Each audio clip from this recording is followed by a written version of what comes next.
Hello students, let's begin with the next unit of our syllabus, that is coordination compounds. Now coordination compounds are a special type of compounds. These are also known as complex compounds. In coordination compounds, there is central metal atom or ion which is surrounded by ions, or we can say molecules beyond its normal valency. Okay, so in the coordination compounds, in the center a metal atom is there, and the metal atom is surrounded by ions or molecules beyond its normal valency. These are also known as complex compounds, or they are also called as simply complexes. Now coordination compounds are found in nature also. Many biologically important compounds are coordination compounds. For example, we know about hemoglobin. Now hemoglobin is a complex compound and it is the complex compound of iron. Likewise vitamin B12, okay, now this is the complex compound of cobalt. Okay, so many naturally occurring compounds are also coordination compounds or complex compounds.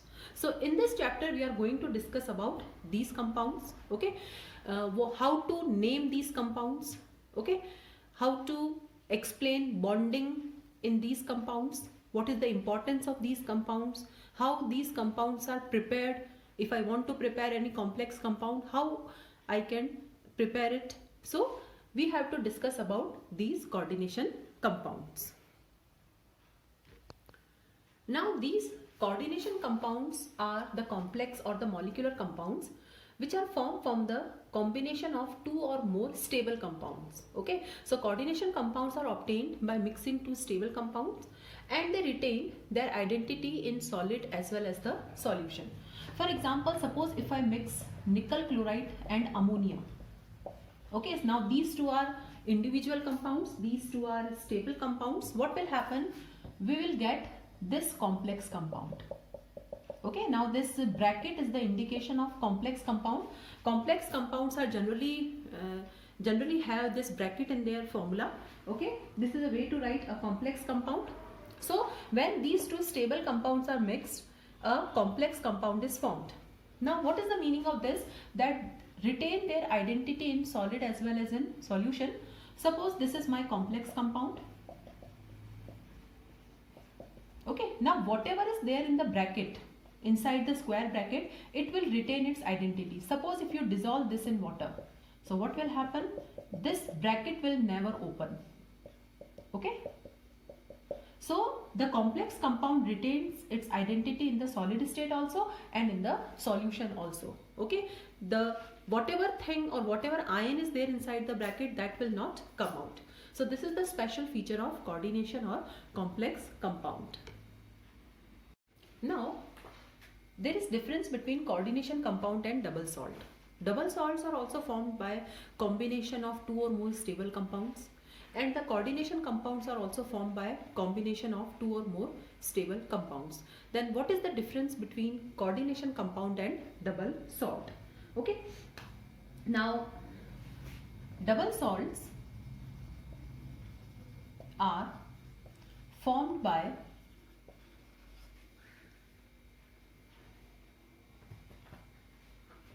combination of two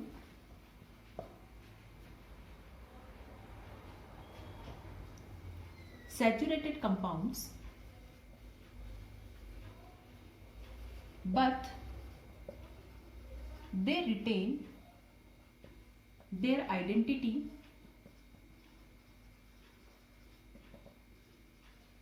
only in solid state, and in aqueous solution they will lose identity. Now what is the meaning of this? We have one double salt, that is more salt. Okay, more salt is an example of a double salt. More salt is dot 6H2O. So more salt is formed by combination of ferrous sulfate and ammonium sulfate. So in the solid state it will retain its identity, but when it is dissolved in water it will dissociate into ions. For example, it will dissociate into Fe2 plus ions, for example SO4 2 minus ions, for example NH4 plus ions. So it is stable only in the solid state, but in aqueous state it dissociates into ions. Now what about coordination compounds? So coordination compounds retain their identity in solid state as well as in solution. In the solid state it is stable, and when it is dissolved in water, whatever thing is there inside the bracket, that will not dissociate. So this is the main difference between the double salt and coordination compound. Now let's discuss some important terms used in coordination chemistry. Now the first term is coordination entity or complex ion. Now what is the meaning of coordination entity or complex ion? It means a central metal atom or ion bonded to fixed number of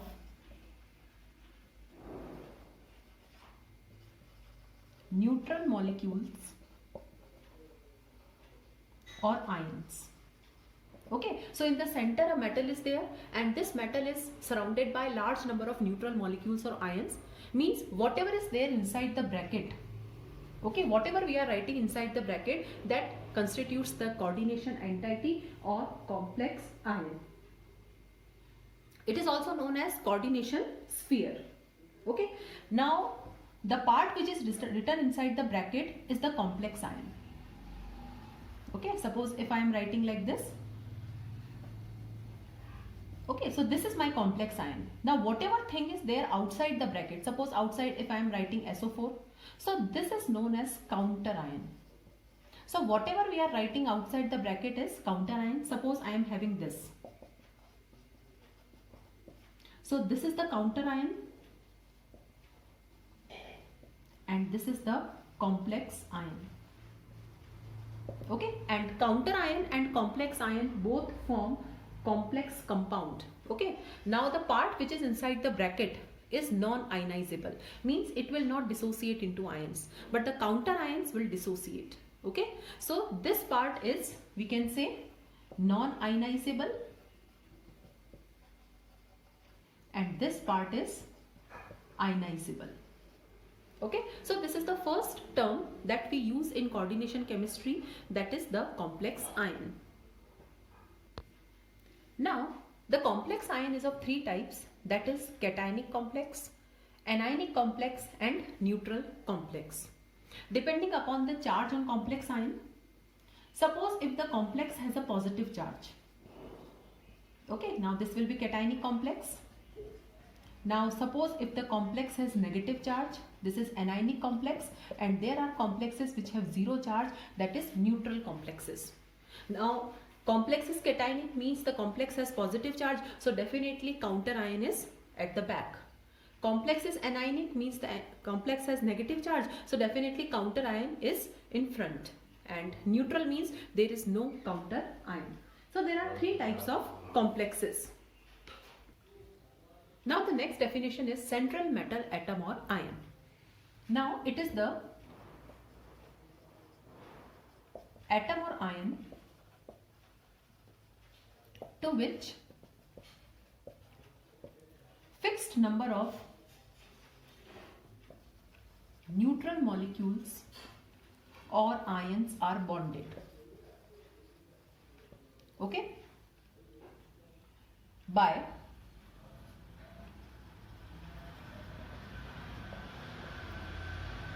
coordinate bond. Okay, it means these type of compounds have a special type of bond that is known as coordinate bond.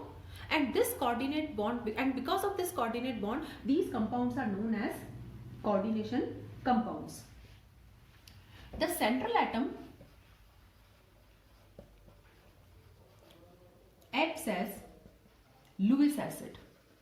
Now, what is the meaning of Lewis acid? It has the tendency to accept electron pair. Okay, so the central atom acts as a Lewis acid. It has a tendency to accept electron pair. It means definitely the central atom must have some vacant orbitals for accepting the electron pairs. Okay, so what will happen? The metal will accept electron. Okay, metal is having some vacant orbitals and it acts as a Lewis acid. And because it is accepting the electron pair, it acts as an acceptor. There is formation of coordinate bond. Now the next definition is ligands. Okay, now what is the meaning of ligands? Again and again we are saying that in the coordination compounds, in the center is metal is there, and the metal is surrounded by large number of neutral molecules or ions. Now these neutral molecules or ions are known as ligands. So what is ligand? An atom or group which is capable of donating electron pair to the central metal. Okay, and since the ligand donates the electron pair, it is known as Lewis base. Ligand acts as a Lewis base. So this is metal, this is ligand. Ligand will donate the electron pair to metal. There is formation of coordinate bond. That's why these compounds are known as coordination compounds.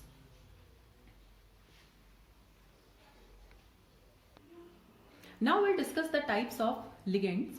The first type of ligand is unidentate or monodentate. Uni means one, dent means donor site.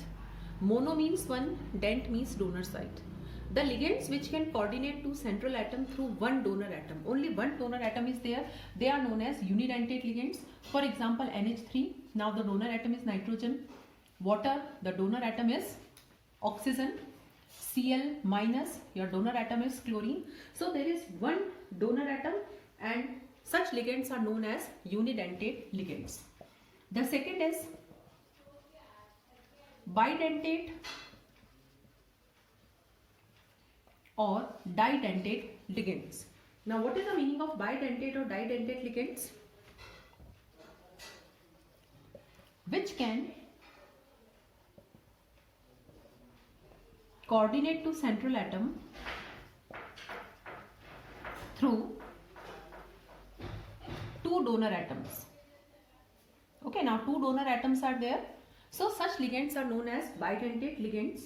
Now a very good example of bidentate ligand is ethylene diamine. It is symbolized as En. Now formula is this. Okay, now there are two donor atoms. This is also nitrogen and this is also nitrogen. So two donor atoms are there. This is ethylene diamine. This is bidentate ligand. The second type of bidentate ligand is oxalate ion, that is C2O4 2- OX. It is abbreviated as, and its formula is this.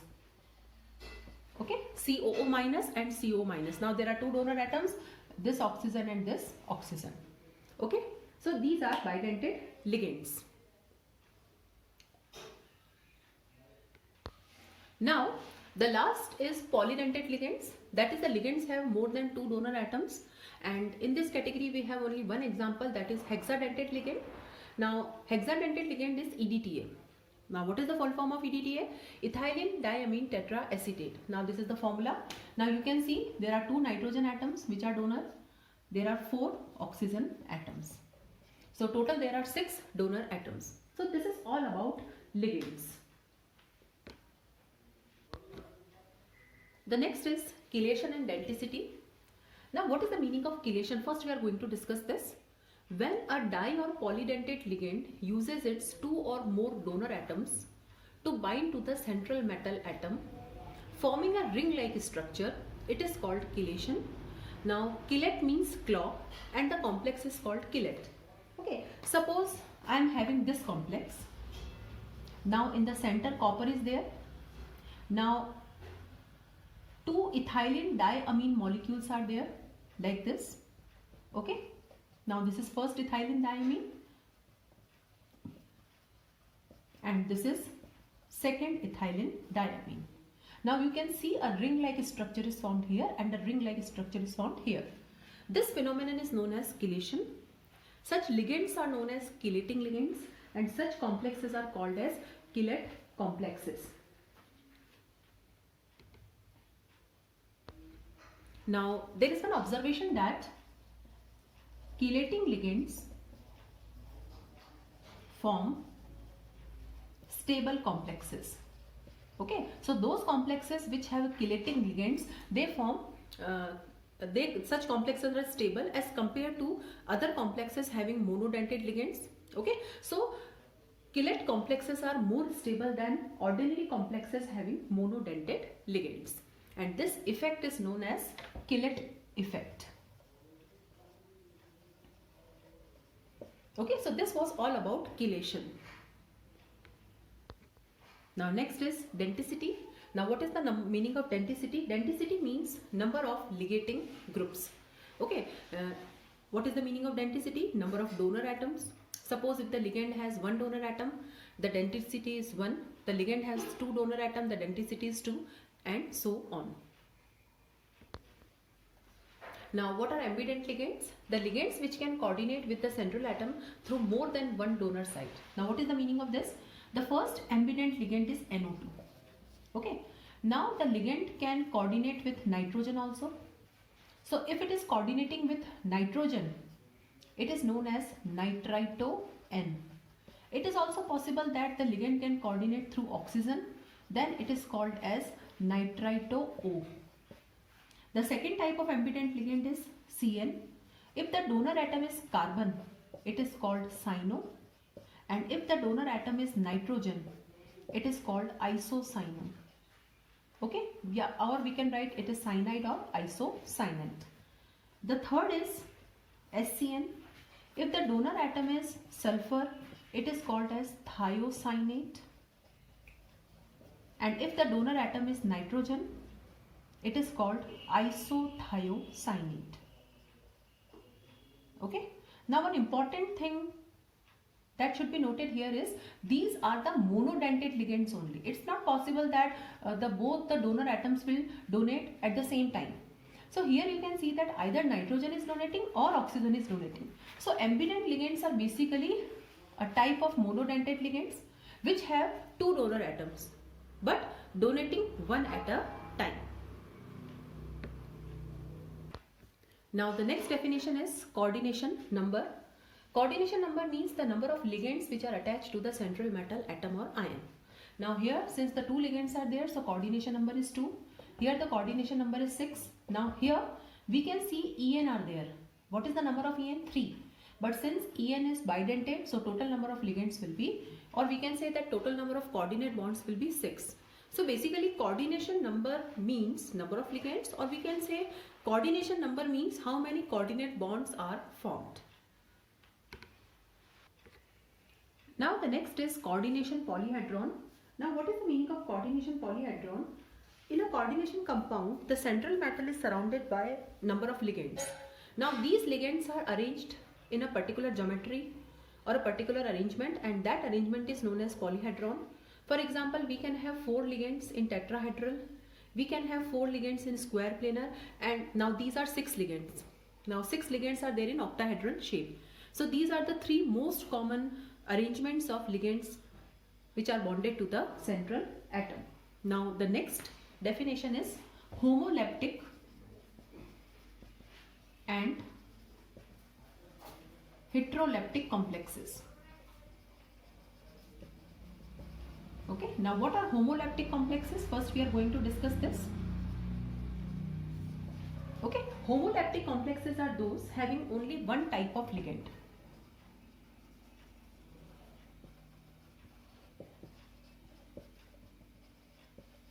Okay, only one type of one kind of ligands are there. For example, like this.